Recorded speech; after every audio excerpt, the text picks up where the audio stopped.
15 सितंबर को ईडी ने 7,000 से ज्यादा पन्नों की 5वीं चार्जशीट रायपुर कोर्ट में पेश की, जिसमें शराब घोटाले में चेतन बघेल की भूमिका का जिक्र किया गया। इसी चार्जशीट में पेज नंबर 44 पर पहली बार व्हाट्सएप चैट के स्क्रीनशॉट सामने आए, जिसमें बिग बॉस नाम का एक व्हाट्सएप ग्रुप की जानकारी सामने आई है। ईडी के मुताबिक इस ग्रुप में चेतन बघेल, पुष्पक नाम का एक व्यक्ति और कई अधिकारी जुड़े थे और इसी ग्रुप के जरिए पैसों की डील होती थी। इतना ही नहीं, आरोप में यह भी आया है कि षड्यंत्र करके मनगढ़ंत कहानियां बनाकर कुछ अधिकारियों के खिलाफ दुष्प्रचार भी किया जाता था।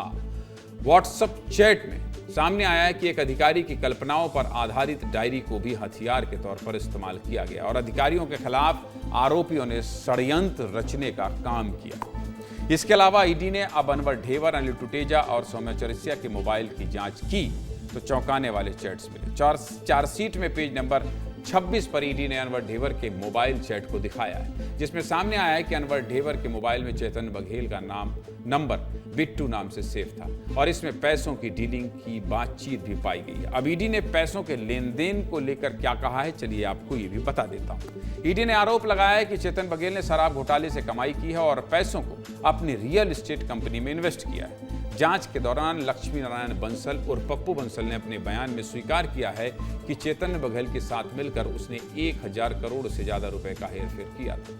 ईडी के मुताबिक पप्पू बंसल ने स्वीकार किया है कि चेतन बघेल के निर्देश पर उसने कई लोगों को पैसे भेजे। ईडी के मुताबिक कि श्रीवास्तव को 80 से 100 करोड़ रुपए मिले हैं और रामगोपाल अग्रवाल को भी पैसे भेजे गए हैं, जो छत्तीसगढ़ प्रदेश कांग्रेस कमेटी के कोषाध्यक्ष रहे और फिलहाल फरार है। वहीं चेतन बघेल को 2019 से 2022 तक एक साथ 5 करोड़ रुपए दिए गए हैं और कई छोटे छोटे भुगतान किए गए। क्या कह रहे हैं बचाओ पक्ष के वकील फैजल रिजवी, सुनिए।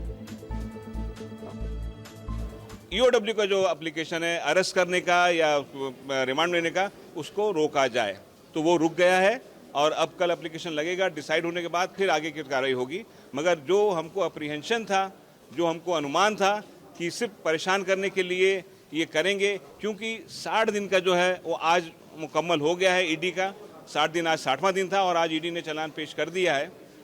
तो उसके बाद जैसा ये पहले करते आए, दूसरे अभियुक्तों को बेल होती थी तुरंत अरेस्ट कर लो, वैसा ही उसी मॉडस ऑपरेंडी में इन्होंने फिर वही किया जो हमको उम्मीद थी कि उन्होंने जैसे ही खत्म हो रही थी उसकी चालान चार्जशीट पेश हुई है।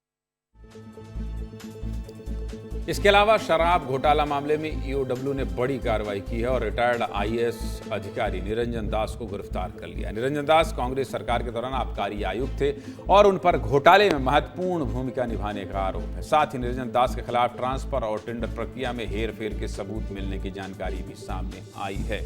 ये मामला धीरे धीरे लगातार बढ़ता जा रहा है, इसलिए कहां तक पहुंचेगा ये समझने के लिए मैं मृगेंजी का रुख करना चाहता हूं। मृगेंजी इसकी इनसाइड स्टोरी, क्योंकि ये जब से ये घोटाला खुला है, हम लगातार परत दर परत जिस तरह से कागजात आ रहे हैं, हम खबर दिखा रहे हैं, लेकिन अब धीरे धीरे सब कुछ पता चलते जा रहा है कि कैसे, किसको, कहां क्या साजिश रची गई थी। मृगेंजी जी देखिए, ईडी ने जो 7,000 पेज का चालान पेश किया है उसमें व्हाट्सअप चैट लगा है। ये पहली बार हो रहा है कि व्हाट्सअप चैट को लगाकर कोई चालान पेश किया जा रहा है। और ख़ास बात यह है कि पूर्व मुख्यमंत्री भूपेश बघेल के बेटे बिट्टू या चैतन्य बघेल, इनका नाम अलग अलग, क्योंकि चैट में कई सारे लोगों का है और एक ग्रुप भी बना है जिसमें अलग अलग नाम से उनका नाम सेव है। आप समझिए कि ईडी ने जो अभी प्रारंभिक दस्तावेज चालान के तौर पे पेश किए हैं वो काफ़ी महत्वपूर्ण है और पप्पू बंसल से जो इनपुट मिला था, जो जानकारी मिली थी, उसके आधार पर चैतन्य बघेल के उस पर फ्रेम किया गया। लेकिन हालांकि बचाव पक्ष के वकील जो अभी इसमें 2 मामले हैं, एक तो ईडी ने चालान पेश कर दिया, दूसरा ईओडब्ल्यू भी इस मामले की जांच कर रही है और ईओडब्ल्यू इस मामले में चैतन्य बघेल की और जो अन्य लोग हैं उनकी गिरफ्तारी की मांग कर रही थी। हालांकि उसी मामले में ईओडब्ल्यू ने आज निरंजन दास को गिरफ्तार किया है।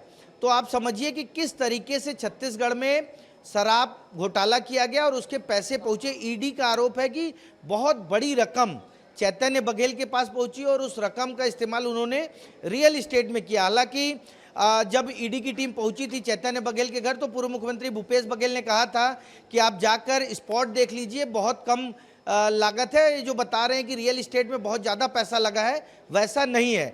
लेकिन ईडी भी आज अपने चालान में वही बात कह रही है कि जो चीज़ें, जो पैसा पहुंचा है, जो ट्रांजैक्शन सामने आया, वो बहुत छोटे अमाउंट का है और इनके पास पैसा बहुत ज़्यादा पहुंचा है। कुल मिलाकर ईडी ये इस्टेब्लिश करते जा रही है लगातार कि इस पूरे मामले में चैतन्य बघेल का बहुत बड़ा रोल है। अब तक अनिल टुटेजा, अनवर ढेबर, इन लोगों का नाम आता था, ये लोग मास्टरमाइंड के रूप में होते थे, लेकिन ये पहली बार है जो पूरी तरह से ये बताया जा रहा है कि सीएम सचिवालय या सीएम हाउस की तरफ से चैतन्य बघेल ही पूरी डील करते थे। आप उस पूरे चैट को देखिए, उस चैट में जो साक्ष्य ईडी ने पेश किया है उसमें एक लाइन ये भी महत्वपूर्ण है कि पूर्व मुख्यमंत्री भूपेश बघेल की तरफ से चैतन्य बघेल ही इस पूरे मामले की डील करते थे। तो ये बड़े एविडेंस है और अब देखना होगा आने वाले समय में इसमें क्या कार्रवाई होती है, किस तरीके से, क्या ईओडब्ल्यू मामला बढ़ेगा, नए कहां तथ्य और तक लेकर मामला आता है। बढ़ेगा और क्या नए तथ्य सामने आते हैं। निश्चित तौर पर